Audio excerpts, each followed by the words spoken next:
Harry E. Rothman Jr. was born in Mount Vernon, New York in September 1944 in the midst of World War II.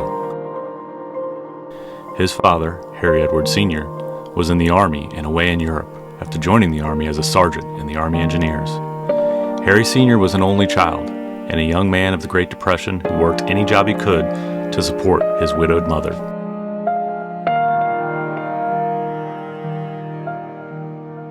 Harry's mom, Teresa, was a second-generation Italian-American who also at an early age had lost a parent. She was pulled out of school after third grade and had to work hard to help support her widowed father. Later in life, not wanting her kids to have the same fate, she pushed a young Harry to excel in school in order to reach his goals.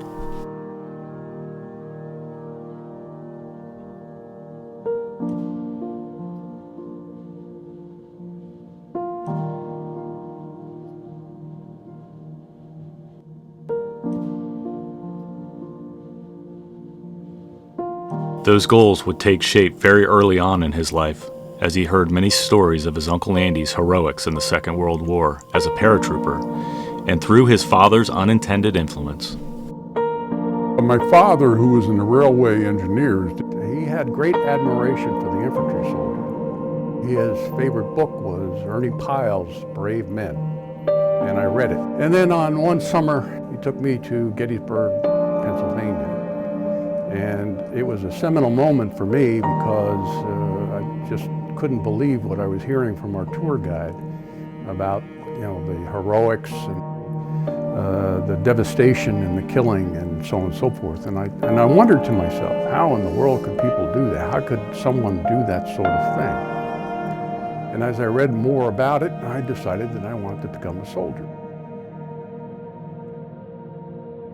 West Point would be his destiny, to which Harry would become what Stephen Crane had written in The Red Badges of Courage, a kid who had, quote, dreamed of battles all his life, of bloody conflicts that had thrilled him with their sweep and fire.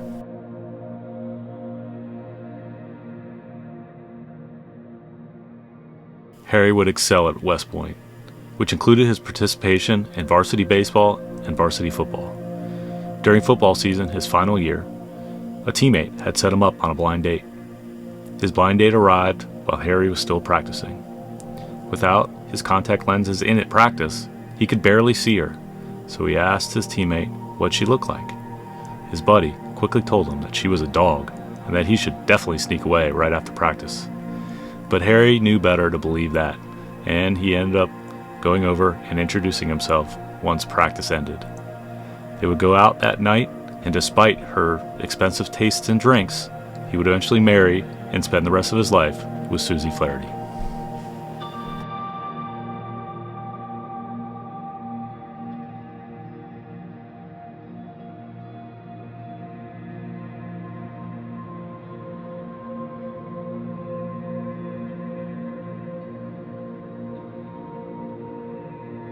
Harry and Susie got married shortly after his graduation from West Point, and now, Harry, who had elected to join the infantry, was being trained and prepared for deployment to Southeast Asia.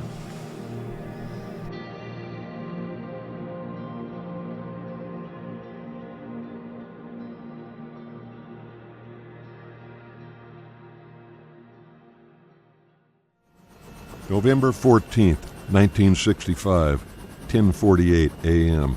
Elements of the 7th Cavalry touched down at Landing Zone X-Ray. Within 30 minutes, the Battle of the Ia Drang began, the first major battle fought by the American Army in Vietnam. Over 3 harrowing days, vastly outnumbered American forces would hold out and ultimately repel enemy forces. American forces would never lose a major engagement during the ensuing 8 years of combat operations.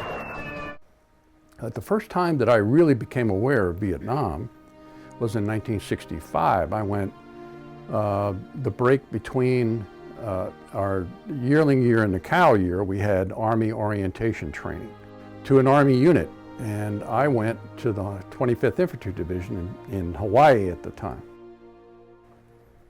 And this was in July of 1965. Of course, July of '65 is when the first major commitment of combat forces was made there. And when I arrived at the 25th, they surmised that they were going to be soon going. I deployed out of Germany in February of '69, came back for what they called refresher training. That was a 2-week course at Fort Benning for infantry officers as a sort of a quick, this is what it's like in Vietnam. None of the Army school systems, and certainly nothing that we had been doing in training other than Ranger School, would have prepared you for Vietnam at the time. I was assigned to the 101st Airborne Division, 3rd Battalion, 506th Infantry. The battalion that I was assigned to had been detached and part of an outfit called Task Force South, which had been stationed on the border between 2 Corps and 3 Corps on the coast of Vietnam in Binh Thuan Province, the city of Phan Thiet. I was greeted by the battalion commander, Lieutenant Colonel Alves, and he told me I was going to be his S2 staff officer. I was a first lieutenant at the time. And I told him I didn't want to be. I said, look, I'm a lieutenant. I'm a fairly senior lieutenant. I guess you could post me to the staff.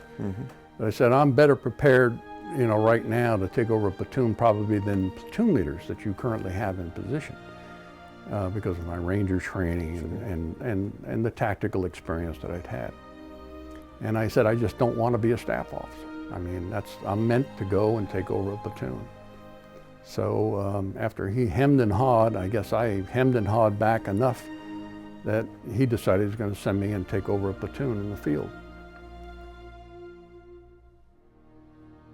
The platoon I took over was a favorite of the battalion commanders. I heard is that it had been in some fairly severe firefights, and they had been lucky enough not to lose too many, but they had a lot of young soldiers that have been wounded and returned to duty. I had some difficulty adjusting. They had some difficulty adjusting. I had to listen to them because of their combat experience. And I wanted to be called Lieutenant or LT, not by my first name. This is the way I saw myself as a leader, as an infantry platoon, as your platoon leader. They really didn't accept that until after our first firefight. And I was fortunate enough to do the right things or whatever during the first firefight. So, of course, that's always makes you part of that brotherhood. Right. What do you remember about your first firefight? You can't really remember exactly what happened. What you remember, of course, is the smell, the sounds, the sights in some cases, and the pandemonium. And all of that put together is nothing like you'd ever thought it would be. And it was terrifying, absolutely terrifying. You have to overcome your fear because that's what you've been trained to do. That's what you were supposed to do. You joined the Brotherhood because you got to experience the sights and the sounds of the firefight, of combat. You got to see your first dead, mutilated body. You got to kill your first person. And all of that makes you a very unique group of people. And it's not just a firefight, right? It's everything else that you had experienced.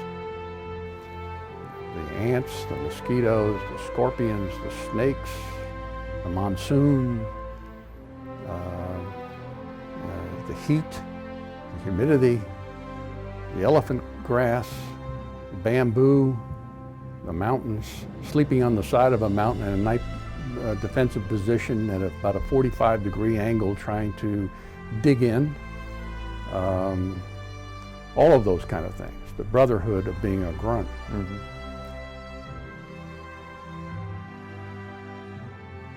9 million Americans served during the period of the Vietnam War. They represented 10% of their generation. 6 million of them were volunteers. They were the oldest and best educated force America ever sent into harm's way. 97% would be honorably discharged.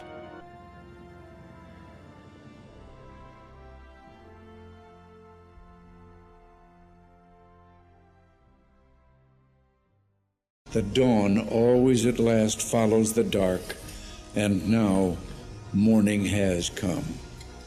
The night is over. We see these men and know them once again, and know how much we owe them, how much they've given us, and how much we can never fully repay. And not just as individuals, but as a nation, we say, we love you.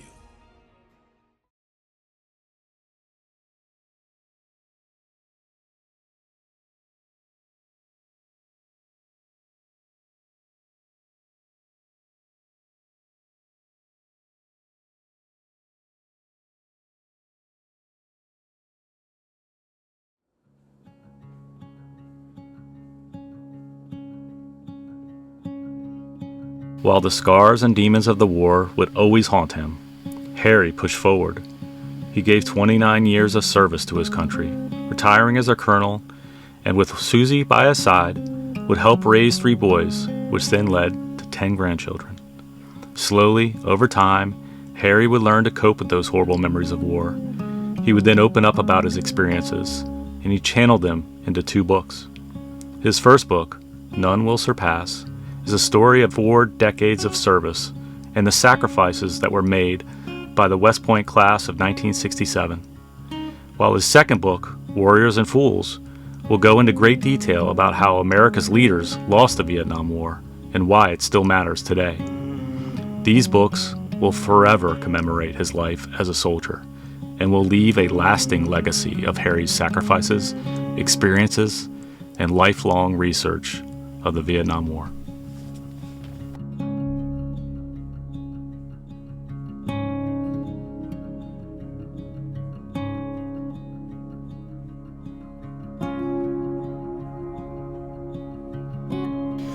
Of course, life would not go without its challenges.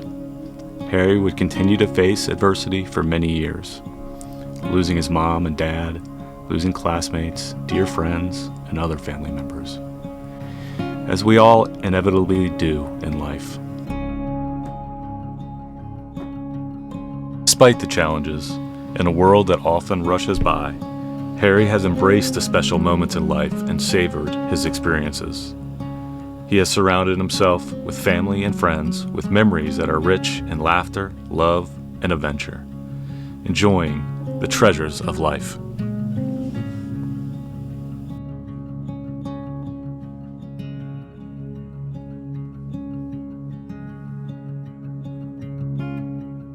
As we reflect on the years that have passed, we see what Harry's true destiny really was. His destiny as a loving husband to Susie, his destiny as a caring father to Scott, Troy, and myself, Harry Andrew.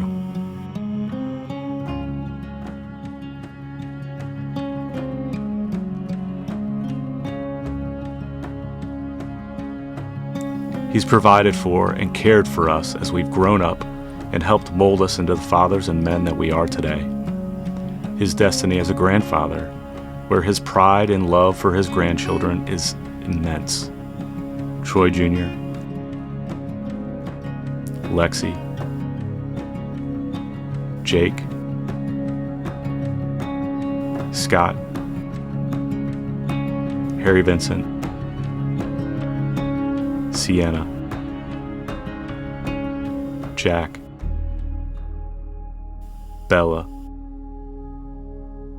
Danny, and Andrew Joseph.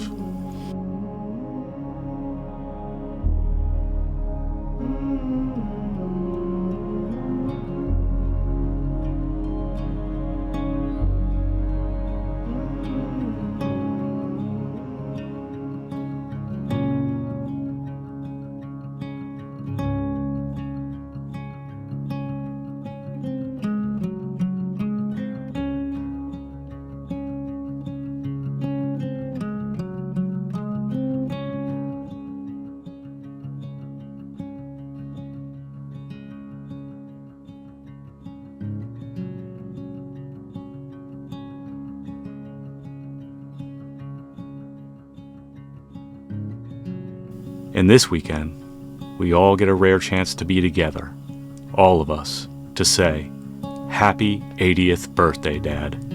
We love you very much.